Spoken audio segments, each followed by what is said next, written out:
এইটা হচ্ছে স্টারশিপের একটা রোবট। এইটা দিয়ে ডেলিভারি দেওয়া হয়। এটা ইংল্যান্ড সহ আমেরিকার, প্রথমে আমেরিকাতে চালু হয়েছিল, তারপরে ইংল্যান্ডে মিল্টন কেইনসে প্রথম যাত্রা শুরু করে অনেক বছর আগে, 4-5 বছর হয়ে গেছে। আর এখন এটা ইংল্যান্ডের বিভিন্ন শহরে আছে, বেডফোর্ডেও আছে কয়েকটা শপে। মূলত কোঅপারেটিভ শপগুলোতে এই রোবটগুলা দিয়ে ডেলিভারি দেওয়া হয়। আর দেখতেই পাচ্ছেন কিভাবে আস্তে আস্তে এটা রাস্তা পার হচ্ছে। এটার মধ্যে অনেক সেন্সর আছে, ক্যামেরা আছে। তো এই যে রাস্তাটা পার হয়ে গেল, দেখে আজ আমরা ফলো করব তাকে, দেখি কোন দিকে যায়।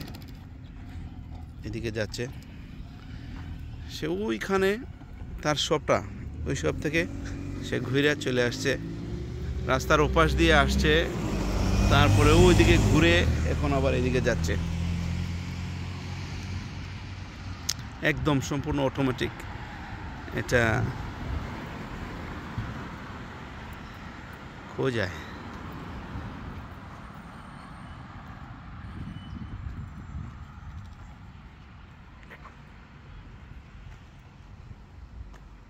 কি দারুণ টেকনোলজি, কোথায় নিয়ে গেছে! রোবট নিয়ে যাচ্ছে ডেলিভারি।